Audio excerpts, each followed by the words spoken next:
With Season 3 of Delta Force coming to an end in round about 21 days, don't know if the next season will actually release at that date, which would come on like April 17th. I wanted to make a quick wish list of what I want to see in the next season of Delta Force, be it improvements, just additions, overall quality of life improvements as well. And in no particular order, I'm going to go down my wish list here. Obviously, some are a little bit more demanding in terms of, I would imagine, development time on the dev side, and some might already be coming down the pipeline in that new season update. So to start off, improving the overall performance of the game. Since the launch of Starfall, performance has taken a hit. I think I've gotten like a dip in overall like maybe 80 FPS on average in Delta Force, and that's with using frame generation.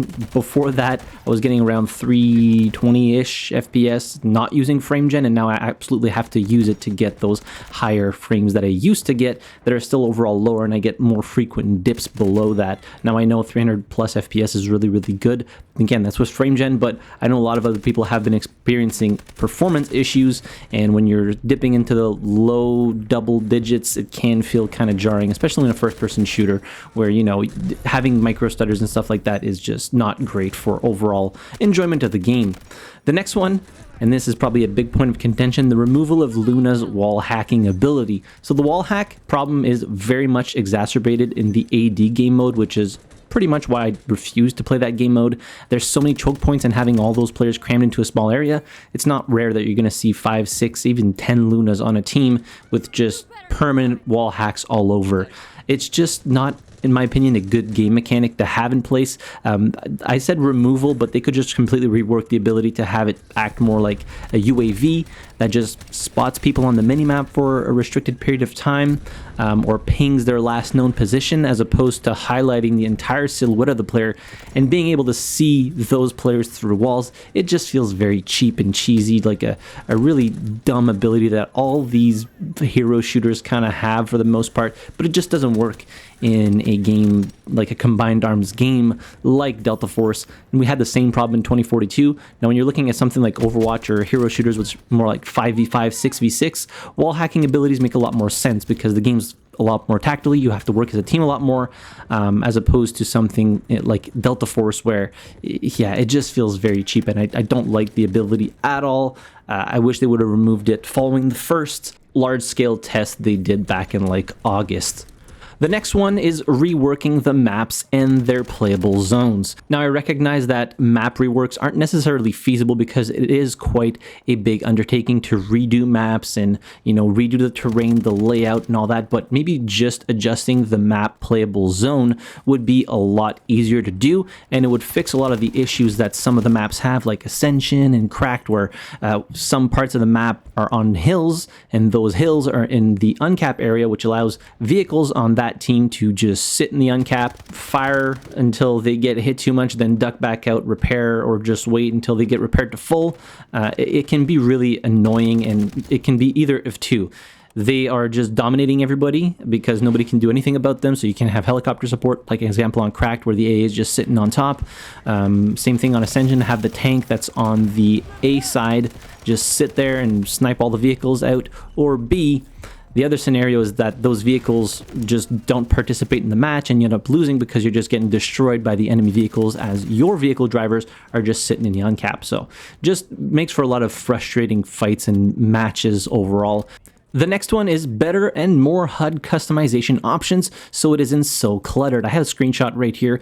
This is what you're seeing in a general match of Delta Force when you're looking towards objectives.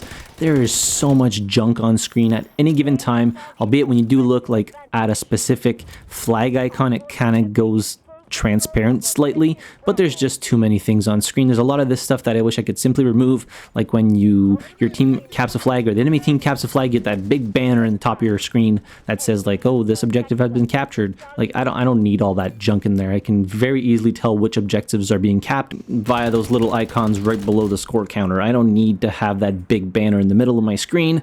So yeah, just a lot of things that I wish I could change from the HUD to just make it a lot cleaner and just less cluttered, so I can actually see the people that I want to be firing at rather than looking at icons all over the place. So hopefully that's on their pipeline of things to do, because I think it's very much needed, an overhaul of all the customization in the HUD itself. The next one kind of ties into this one, so improved UI and post-match screens. Currently the UI is also very cluttered. There's far too many menus and sub-menus that just basically they could fit a lot of this stuff in the same menus rather than having to go back out of a menu, then go into another menu to do something, then go back out and back in, kind of like claiming the operator rewards that you can get for like leveling up your operator. They could very easily mesh that together with the operator customization menus and just overall reduced how many times you have to click to get to a specific thing. Now I know that UIs are very difficult to make. They take a lot of time and money to overhaul, so I don't expect this to be in the next season of Delta Force, so season 4, but it's still part of my wish list. Now the next part of this is the post-match screens, which I do think is an easy fix.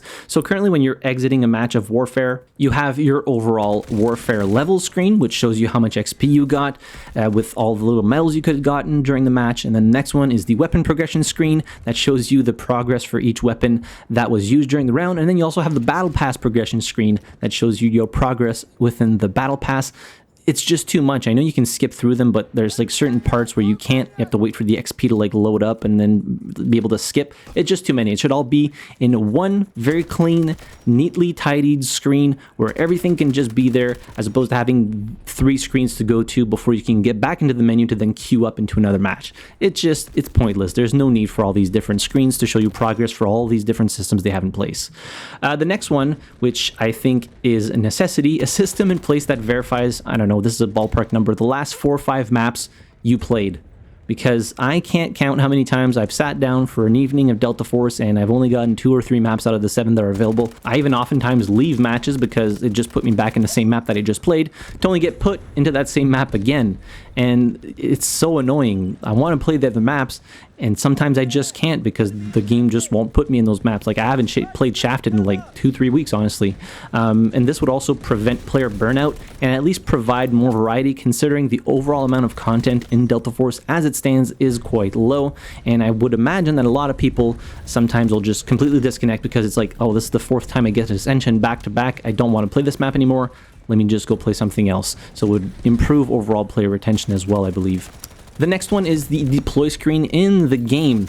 So right now, the deploy screen, it's fine, but what annoys me about it is you can't zoom into the map to really pick a spot where you want to spawn. So for example, if there's a teammate very close or on a flag, and you want to spawn on the flag rather than the teammate, most of the time you can't. You're going to be forced to spawn on the teammate. Sometimes you can't because he might be in combat. You want to go back that person up, but it's just not letting you spawn, and you can't click on the flag because the teammate's so close to it that you can't get your mouse cursor on that icon. So having something like a zoom feature in the deploy screen would fix all these issues, allowing you to precisely choose where you want to spawn when there's a lot of clutter. I would imagine this is even worse in AD because there's so many players in like a very small playable area.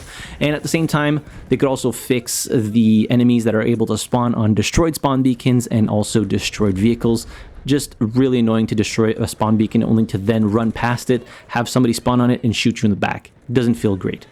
The next one is a stretch. I can't believe it would be difficult to implement, but a prestige system in Warfare and possibly even Operations. So this is something that a lot of games utilize to, you know, keep their players grinding for things because some people actually need something to work towards in order to enjoy a game, dopamine thing. So the prestige, in my head, how it would work, it would wipe access to all the weapons that you had access to. You'd also have to re-level those weapons, much like BBR has in place right now. If you haven't played BattleBit Remastered, fantastic game. Albeit it has been a while since it's been updated, but still an amazing game. So the only thing that I would like to see stay is like all the weapon loadouts you built out throughout leveling up. You wouldn't be able to use them. They would still be there, but you'd have to only level up the weapons in order to unlock the attachments that those loadouts are using. So it's not frustrating to, like, you don't have to redo all your weapon loadouts every time you prestige. And then, like, the prestige itself could give you like a cool weapon skin, a badge of some kind, or any type of cosmetic that's available in the game to show that you have prestiged. And they could do this like you know, a dozen times if they want. They could have 10 prestige levels, and every time maybe it gets a little bit longer to prestige or level up to 50. But I think it would overall add to the longevity and progression system that the game currently has, because let's be honest, level 50 isn't too crazy and it's not that difficult to get. The next one is a small one here, but partial reloads. Currently, if you do any action that requires your hands or you swap from the weapon you were actually reloading, even if the new mag is in, you'll need to restart the reload from scratch. Now, there's kind of a downside to this because it also allows currently players to swap out to another weapon or gadget real quick, swap back to their main one, and completely cancel a reload if they're getting into combat. So honestly, not a fan of that. I would rather have it be a partial reload and not have to all the time redo a reload animation from start, even when I had already put the mag back in, and then I started climbing a ladder, for example. So a small one right here, but I think partial reloads are just a staple of first-person shooters overall. You shouldn't have to put the mag back in and restart the reload from scratch when you had already put it in and all you need to do was cock the charging handle. So yeah, just a very nitpicky thing here. And last but certainly not the least, fix the current issue that allows you or enemies to see other people's names through smokes, which is just frustrating. They shouldn't be able to simply aim at you and see your name tag through the smoke, allowing them to easily take you down. It's frustrating on the receiving end, and it kind of feels goofy when you're actually the one shooting people through smoke. Obviously, you can blind fire through smoke. I'm completely fine with that, and then when you finally see hit markers, you just keep firing in that general area. But being able to see player name tags through smokes is where it's really dumb. It just gets frustrating, and I hope they're able to fix this, albeit smokes are just always a pain to balance and do correctly in a game like Delta Force. And something that's more hardcore where there's no markers and stuff like that, it doesn't really matter. Smoke is there to only obfuscate vision and nothing else.